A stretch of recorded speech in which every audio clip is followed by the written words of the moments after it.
नमस्कार मित्रों, स्वागत है आपका एक बार फिर आपके अपने YouTube चैनल अथर्व एकेडमी में। दोस्तों, ये हमारी आरआरबी 2024 की विभिन्न परीक्षाओं के लिए ज्योग्राफी के अंतर्गत सौरमंडल यानी कि सोलर सिस्टम की तीसरी वीडियो है, जिसमें आज हम देखेंगे सौरमंडल से संबंधित कुछ काफी महत्वपूर्ण प्रश्नों को। तो वीडियो को पूरा जरूर देखिएगा, और इसके पहले कि अगर आपने 2 पार्ट नहीं देखे हैं तो चैनल की प्लेलिस्ट में जाकर एक बार उन क्लासेस को भी आप जरूर देखिएगा। आज की क्लास का पहला प्रश्न है, एक्विनॉक्स का तात्पर्य क्या है?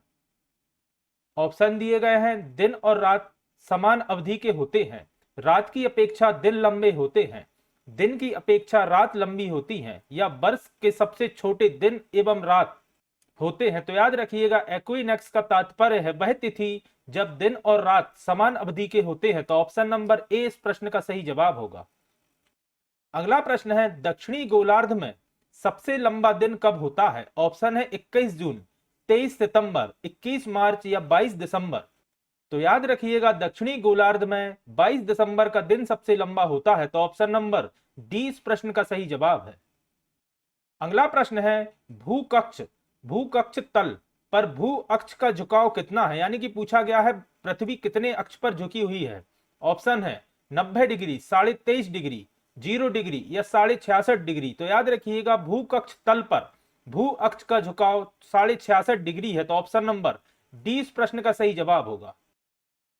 अगला प्रश्न है, पृथ्वी के उपग्रहों की संख्या कितनी है? तो आप सभी जानते हैं पृथ्वी का केवल एक उपग्रह है, यानी चंद्रमा। तो ऑप्शन नंबर 20 प्रश्न का सही जवाब होगा।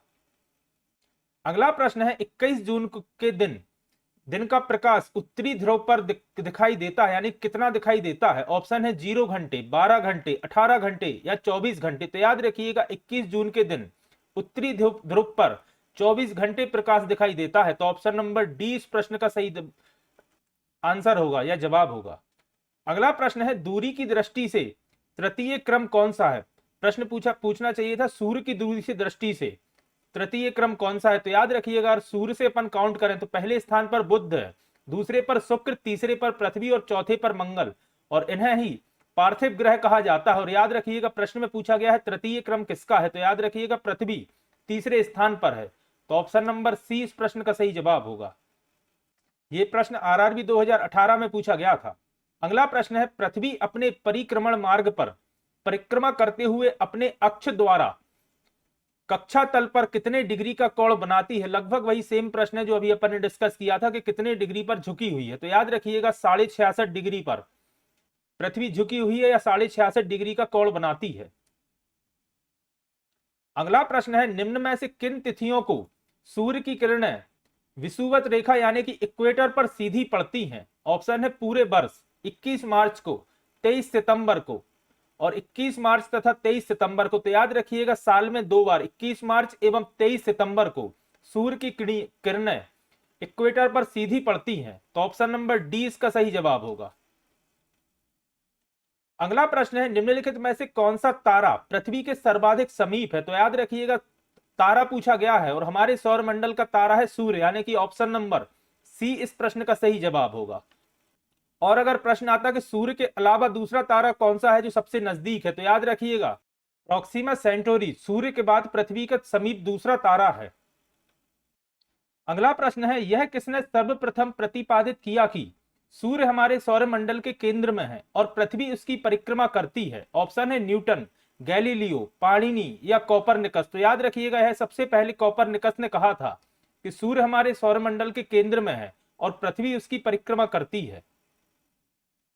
अगला प्रश्न है, जब दिन और रात की अवधि बराबर होती है तो सूर्य की किरणें सीधी पड़ती हैं? ऑप्शन है उत्तरी ध्रुव पर, भूमध्य रेखा पर, दक्षिणी ध्रुव पर या कर्क रेखा पर। तो याद रखिएगा, जब दिन और रात की अवधि बराबर होती है तो सूर्य की किरणें सीधी भूमध्य रेखा पर पड़ती हैं। तो ऑप्शन नंबर 20 प्रश्न का सही जवाब होगा। अगला प्रश्न है, यदि पृथ्वी एवं अंतरिक्ष के बीच से वायुमंडल को हटा हुआ माना जाए तो आसमान का रंग कैसा दिखाई देगा? ऑप्शन है नीला, लाल, सफेद या काला। तो याद रखिएगा, अगर वायुमंडल को हटा दिया जाए या हटा हुआ माना जाए तो अंतरिक्ष का रंग काला दिखाई देगा। और इसके अलावा एक प्रश्न और पूछा जाता है कि वायुमंडल का या अंतरिक्ष का रंग नीला किस कारण से दिखाई देता है? तो याद रखिएगा, वायुमंडल के कारण। अगला प्रश्न है, पृथ्वी की परिधि है लगभग, परिधि यानी सरकमफ्रेंस, ऑप्शन है 40,232 किलोमीटर, 20,032 किलोमीटर, 30,052 किलोमीटर या 40,032 किलोमीटर। तो याद रखिएगा सरकमफ्रेंस ऑफ अर्थ या पृथ्वी की परिधि 40,032 किलोमीटर है। तो ऑप्शन नंबर डी इस प्रश्न का सही जवाब होगा। अगला प्रश्न है किस तिथि को उत्तरी गोलार्ध में सबसे लंबा दिन होता है। याद रखिएगा उत्तरी गोलार्ध में सबसे लंबा दिन पूछा गया है। ऑप्शन है 21 जून, 22 दिसंबर, 23 सितंबर या 21 मार्च। तो इसका सही जवाब होगा 21 जून को उत्तरी गोलार्ध में सबसे लंबा दिन होता है। अगला प्रश्न है किस तिथि को उत्तरी गोलार्ध में सबसे छोटा दिन होता है। 21 मार्च, 21 जून, 23 सितंबर या 22 दिसंबर। तो याद रखिएगा अगर उत्तरी गोलार्ध में सबसे छोटा दिन पूछा है तो वह होता है 22 दिसंबर का दिन। तो ऑप्शन नंबर डी इस प्रश्न का सही जवाब होगा। अगला प्रश्न है ध्रुव पर दिन की अवधि कितनी होती है। ऑप्शन है 3 माह, 6 माह, 9 माह या 12 माह। तो याद रखिएगा ध्रुव पर दिन की अवधि 6 माह की होती है। तो ऑप्शन नंबर बी इस प्रश्न का सही जवाब होगा। अगला प्रश्न है निम्नलिखित में से किस ग्रह का औसत घनत्व सबसे अधिक है। ऑप्शन है बृहस्पति, मंगल, पृथ्वी या बुध। तो याद रखिएगा औसत घनत्व पूछा गया है जो कि है बुध यानी कि मरकरी का। तो ऑप्शन नंबर डी इस प्रश्न का सही जवाब होगा। अगला प्रश्न है सबसे पहले पृथ्वी की परिधि को किसने मापा था।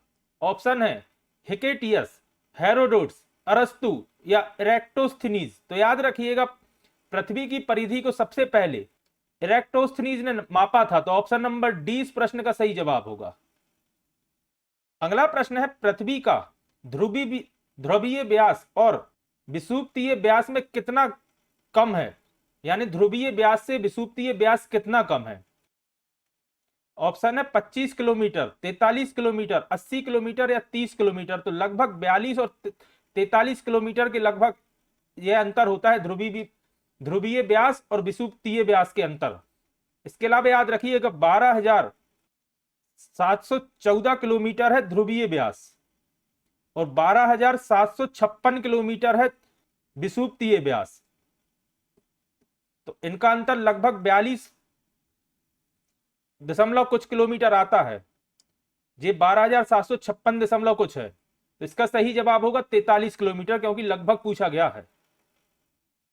अगला प्रश्न है पृथ्वी का विषुवतीय व्यास लगभग कितना है। तो जैसा कि अपन ने डिस्कस किया 12,756.7 किलोमीटर एग्जैक्ट है और लगभग पूछा गया है तो 12,750 ऑप्शन में दिया गया है, जो कि इसका सही जवाब होगा। यह प्रश्न आरआरबी 2003 एवं 2018 में पूछा गया था। और अगर आप पृथ्वी की डायमेंशन की बात करें तो पृथ्वी का आकार लगभग कुछ इस तरह से है और ये वाला व्यास जो कि विषुवतीय व्यास कहलाता है ये होता है 12,756 और ध्रुवीय व्यास ये होता है 12,714। याद रखिएगा।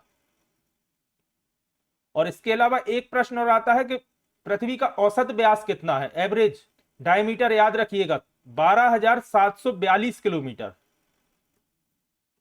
एवरेज डायमीटर या औसत व्यास है पृथ्वी का। तो इन तीनों को याद रखिएगा, काफी महत्वपूर्ण है। अगला प्रश्न है पृथ्वी को उसके काल्पनिक अक्ष पर घूमने को क्या कहते हैं। तो आप सभी जानते हैं पृथ्वी को उसके काल्पनिक अक्ष पर घूमने को घूर्णन कहा जाता है। तो ऑप्शन नंबर सी इस प्रश्न का सही जवाब होगा। और परिभ्रमण होता है जब पृथ्वी सूर्य का परिक्रमा करती है तो उसे परिभ्रमण कहा जाता है। याद रखिएगा। और वह अपने स्थान पर अपने अक्ष पर घूम रही है उसे घूर्णन कहा जाता है। अगला प्रश्न है पृथ्वी की अपनी कक्षा में गति है। ऑप्शन है पश्चिम से पूर्व, पूर्व से पश्चिम, उत्तर से दक्षिण या दक्षिण से उत्तर। तो याद रखिएगा पृथ्वी अपनी कक्षा में पश्चिम से पूर्व की तरफ घूमती है। तो ऑप्शन नंबर ए इस प्रश्न का सही जवाब होगा। अगला प्रश्न है पृथ्वी तथा सूर्य के मध्य सर्वाधिक दूरी किसके द्वारा होती है। ऑप्शन दिया गया है उत्तर अयनांत, दक्षिण अयनांत, अपसौर या उपसौर। तो याद रखिएगा जब सर्वाधिक दूरी की बात की जाती है तो अपन पहले भी डिस्कस कर चुके हैं, उसे अपसौर कहा जाता है। और जब सबसे कम दूरी की बात की जाती है या न्यूनतम दूरी की बात की जाती है तो उसे उपसौर कहा जाता है। अगला प्रश्न है पृथ्वी पर ऋतुएं निम्नलिखित में से किस कारण से होती हैं। ऑप्शन है पृथ्वी के घूर्णन के कारण, यानी कि पृथ्वी अपने अक्ष पर घूम रही है उस कारण से ऋतुएं बदलती हैं। फिर है सूर्य के चारों ओर पृथ्वी के परिक्रमण के कारण, पृथ्वी सूर्य का परिक्रमा कर रही है इस कारण से ऋतुएं चेंज होती हैं। फिर है पृथ्वी का अक्ष से 66.5 डिग्री अनंत यानी कि 66.5 डिग्री अपने अक्ष पर घूमी हुई है पृथ्वी, इस कारण से ऋतुएं चेंज होती हैं। फिर है उपयुक्त बी और सी दोनों। तो याद रखिएगा पृथ्वी सूर्य का जो परिक्रमा कर रही है इस कारण से पृथ्वी पर ऋतुएं बदलती हैं। तो ऑप्शन नंबर 20 प्रश्न का सही जवाब होगा। याद रखिएगा घूर्णन के कारण दिन और रात होते हैं और परिक्रमण के कारण ऋतुएं चेंज होती हैं।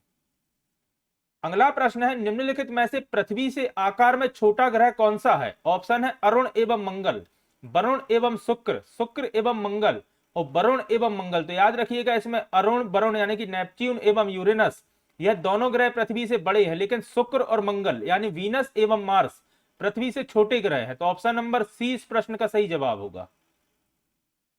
अगला प्रश्न है निम्नलिखित में से किसने पहली बार कहा कि पृथ्वी गोल है। काफी महत्वपूर्ण प्रश्न है, याद रखिएगा।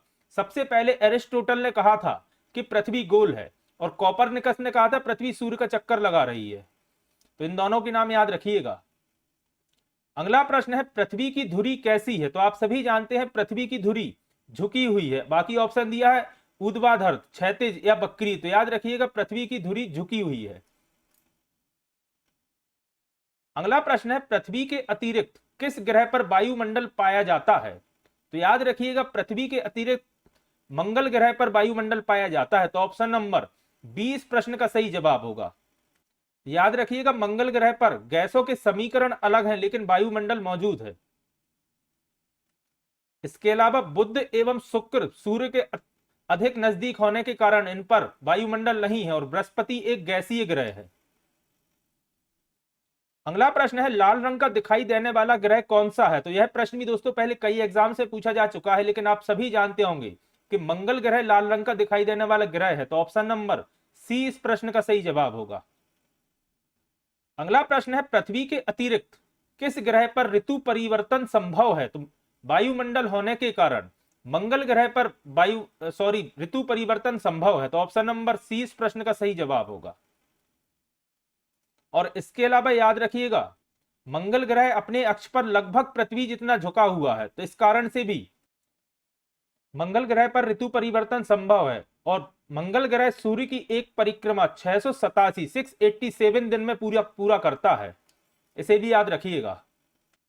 अगला प्रश्न है पृथ्वी के अतिरिक्त किस ग्रह पर मानव उपस्थिति की संभावना है। और याद रखिएगा संभावना है यानी कि वर्तमान में नहीं पूछा गया, पहले हो सकती थी या भविष्य में हो सकती है। तो याद रखिएगा इसका सही जवाब होगा मंगल ग्रह। और यह प्रश्न भी आरआरबी 2003 में पूछा जा चुका है। इसके अलावा यूपी पीसीएस 2013 एवं एसएससी 2011 में पूछा गया था। अगला प्रश्न है प्रथम बार मंगल ग्रह पर उतरने वाला अंतरिक्ष यान कौन सा था। काफी महत्वपूर्ण प्रश्न है। ऑप्शन है मीर, एडवेंचर, रोहिणी या पाथफाइंडर। तो याद रखिएगा पहली बार मंगल ग्रह पर उतरने वाले अंतरिक्ष यान का नाम था पाथफाइंडर। तो ऑप्शन नंबर डी इस प्रश्न का सही जवाब होगा। अगला प्रश्न है किस ग्रह में पृथ्वी के अलावा अन्य जीवन की संभावना है क्योंकि वहां का पर्यावरण जीवन के लिए कुछ हद तक अनुकूल है। इसका सही जवाब होगा मंगल ग्रह। तो ऑप्शन नंबर 20 प्रश्न का सही जवाब होगा। अगला प्रश्न है किस ग्रह के दिन का मान और उसके अक्ष का झुकाव लगभग पृथ्वी के दिन के मान और झुकाव के तुल्य है, यानी लगभग बराबर है। तो याद रखिएगा इसका भी सही जवाब होगा मंगल ग्रह। तो ऑप्शन नंबर 20 प्रश्न का सही जवाब होगा। मंगल ग्रह का दिन का मान और उसका झुकाव भी लगभग पृथ्वी की तरह है। अगला प्रश्न है सौरमंडल का सबसे छोटा उपग्रह कौन सा है। ऑप्शन है फोबोस, डिमोस, लेडा या कार्डेलिया। तो याद रखिएगा इसका सही जवाब होगा डिमोस। और इसके अलावा याद रखिएगा डिमोस एवं फोबोस यह दोनों मंगल ग्रह के उपग्रह हैं, यानी मंगल ग्रह के चंद्रमा है। इसके अलावा याद रखिएगा लेडा है जुपिटर का यानी बृहस्पति का और कार्डेलिया है यूरेनस का। अगला प्रश्न है रात्रि को आकाश में कौन सा ग्रह लाल दिखाई देता है। तो लगभग इसी तरह का प्रश्न अपन पहले भी डिस्कस कर चुके हैं और आप सभी जानते हैं मंगल ग्रह लाल रंग का दिखाई देता है। अगला प्रश्न है सौरमंडल का सबसे बड़ा ग्रह कौन सा है। तो जुपिटर यानी कि बृहस्पति सौरमंडल का सबसे बड़ा ग्रह है। तो ऑप्शन नंबर सी इस प्रश्न का सही जवाब होगा। अगला प्रश्न है बृहस्पति ग्रह का लाल धब्बा किस संकेत का सूचक है। आपने अगर बृहस्पति ग्रह की तस्वीर देखी है तो उसमें आपको एक लाल धब्बा देखने को मिलता है। और याद रखिएगा वह एक, ऑप्शन दिए गए हैं गैस है, तरल पदार्थ है, अशांत बादल है या भूमि है, तो याद रखिएगा वह एक अशांत बादल है। और अगर सही शब्दों में कहा जाए तो वह एक तूफान है जो कि बृहस्पति ग्रह पर मौजूद है और वह लाल रंग के धब्बे के रूप में दिखाई देता है। लेकिन आपको ऑप्शन में अशांत बादल भी देखने को मिल सकता है, इस कारण से मैंने आपको ऑप्शन बताया। अगला प्रश्न है, संयुक्त राज्य अमेरिका ने किस ग्रह की खोज के लिए गैलीलियो नामक अंतरिक्ष यान भेजा था? ऑप्शन है मंगल, बृहस्पति, नेपच्यून या शनि। तो याद रखिएगा संयुक्त राज्य अमेरिका ने, और इस अंतरिक्ष यान का नाम भी याद रखिएगा, गैलीलियो को भेजा था नासा ने, और बृहस्पति की खोज के लिए भेजा गया था। तो ऑप्शन नंबर 20 प्रश्न का सही जवाब होगा जुपिटर या बृहस्पति। अगला प्रश्न है, मैगलन अभियान किस ग्रह से संबंधित है? ऑप्शन है मंगल, शनि, बृहस्पति या शुक्र। तो याद रखिएगा मैगलन अभियान भी बृहस्पति ग्रह से संबंधित है। तो ऑप्शन नंबर सी इस प्रश्न का सही जवाब होगा। अगला प्रश्न है, सुमेकर लेवी 9 धूमकेतु किस ग्रह से टकराया था? इसका सही जवाब भी होगा बृहस्पति। याद रखिएगा इसके अत्याधिक गुरुत्वाकर्षण के कारण पृथ्वी की तरफ आने वाले अधिकतर धूमकेतु बृहस्पति ग्रह खींच लेता है जुपिटर, जिनमें से एक काफी महत्वपूर्ण था सुमेकर लेवी 9 जो कि पृथ्वी की तरफ आ रहा था, बृहस्पति के ग्रेविटेशनल के कारण इसकी तरफ मुड़ के बृहस्पति ग्रह से टकरा गया था। अगला प्रश्न है, सूर्य के इर्द गिर्द परिक्रमा में निम्न में से कौन सा ग्रह अधिकतम समय लेता है, यानी कि सबसे अधिक समय में परिक्रमा कौन करता है? तो पृथ्वी तो आप सभी जानते हैं 365 दिन, इसके अलावा मंगल लेता है 687 दिन, और इस प्रश्न का सही जवाब होगा बृहस्पति यानी कि जुपिटर, जो कि अगर एग्जैक्ट बात की जाए तो 11.89 वर्ष का समय लेता है, या कई जगह आपको 12 वर्ष भी देखने को मिल सकता है, लेकिन एग्जैक्ट है 11.89 वर्ष का समय लेता है बृहस्पति यानी जुपिटर सूर्य का एक परिक्रमा पूरा करने में। अगला प्रश्न है, सौरमंडल का सबसे बड़ा उपग्रह निम्नलिखित में से कौन सा है? ऑप्शन है टाइटन, मिरांडा, चंद्रमा या गैनीमीड। तो याद रखिएगा गैनीमीड हमारे सौरमंडल का सबसे बड़ा उपग्रह है, जो कि जुपिटर यानी कि बृहस्पति ग्रह का उपग्रह है। इसके अलावा चंद्रमा आप सभी जानते हैं पृथ्वी का उपग्रह है, मिरांडा है यूरेनस का उपग्रह, और टाइटन अधिकतर पूछा जाता है, याद रखिएगा टाइटन है शनि ग्रह यानी सैटर्न का उपग्रह। अगला प्रश्न है, निम्नलिखित में से किसके चारों ओर वलय हैं? वलय यानी कि रिंग्स हैं। ऑप्शन है बृहस्पति, अरुण, वरुण या शनि। तो आपने अगर शनि ग्रह की या सैटर्न की पिक्चर देखी होगी तो आपको ज्ञात होगा कि शनि ग्रह के चारों ओर रिंग है। तो इसका सही जवाब होगा ऑप्शन नंबर डी शनि, इन रिंग्स को वलय कहा जाता है। अगला प्रश्न है, नासा के किसके संबंधित मिशन का नाम जूनो है? तो याद रखिएगा जूनो भी बृहस्पति से संबंधित मिशन का नाम है, जो कि नासा का एक मिशन है। तो ऑप्शन नंबर सी इसका सही जवाब होगा बृहस्पति। अगला प्रश्न है, सौरमंडल के बड़े उपग्रहों में से एक टाइटन निम्नलिखित में से किसका उपग्रह है? तो अभी अपन ने डिस्कस किया, याद रखिएगा टाइटन शनि ग्रह का उपग्रह है। तो ऑप्शन नंबर 20 प्रश्न का सही जवाब होगा। अगला प्रश्न है, शनि ग्रह है, ऑप्शन है प्लूटो से ठंडा, नेपच्यून से ठंडा, नेपच्यून से गर्म या जुपिटर से गर्म। तो याद रखिएगा इस तरह के प्रश्नों में सूर्य से दूरी के हिसाब से आंसर दीजिएगा, और याद रखिएगा प्लूटो सबसे लास्ट में है, नेपच्यून भी बाद में है, और उसके पहले आता है शनि, यानी कि सूर्य से पास होने के कारण नेपच्यून से गर्म है शनि ग्रह, और शनि से ज्यादा गर्म है जुपिटर, याद रखिएगा। इस तरह के प्रश्न में अगर आपको कंफ्यूजन हो तो सूर्य से सीक्वेंस देखिएगा, जो सूर्य के ज्यादा पास होगा वो ज्यादा गर्म होगा, और जो जितने ज्यादा दूर होगा वो उतना ठंडा होगा, याद रखिएगा। अगला प्रश्न है, शनि ग्रह को सर्वप्रथम किस खगोल शास्त्री ने देखा था? ऑप्शन है गैलीलियो, कोपरनिकस, टॉलमी और केपलर। टॉलमी यहां थोड़ी सी मिसप्रिंट है, ऊपर चंद्रबिंदी आती है टॉलमी। तो याद रखिएगा शनि ग्रह को सर्वप्रथम या सबसे पहले गैलीलियो ने देखा था। आप सभी जानते हैं गैलीलियो ने दूरबीन का आविष्कार किया था, और इन्होंने ही सबसे पहले शनि ग्रह को देखा था। अगला प्रश्न है, नंगी आंखों द्वारा दिखने वाला सबसे दूर का ग्रह कौन सा है? तो याद रखिएगा सबसे दूर का ग्रह है शनि ग्रह, जो कि नंगी आंखों से देखा जा सकता है, और इसके बाद के नहीं देखे जा सकते। अगला प्रश्न है, शनि ग्रह के चारों ओर पाए जाने वाले वलयों की संख्या कितनी है, यानी इसकी रिंग्स की संख्या कितनी है? तो याद रखिएगा शनि ग्रह में कुल 7 वलय पाए जाते हैं। तो ऑप्शन नंबर 20 प्रश्न का सही जवाब होगा। तो दोस्तों ये थी हमारी आरआरबी 2024 की विभिन्न परीक्षाओं के लिए ज्योग्राफी के अंतर्गत सोलर सिस्टम की तीसरी क्लास। आशा करता हूं आज की क्लास आपके लिए पसंद आई होगी। अगर आज की क्लास आपको पसंद आई है तो वीडियो को लाइक करें एवं कमेंट जरूर करें। और अगर आपने अभी तक अथर्व एकेडमी चैनल को सब्सक्राइब नहीं किया है तो चैनल को सब्सक्राइब करें एवं ज्यादा से ज्यादा लोगों तक शेयर करें। जल्दी ही फिर हाजिर होता हूं अपनी नेक्स्ट वीडियो के साथ। धन्यवाद दोस्तों।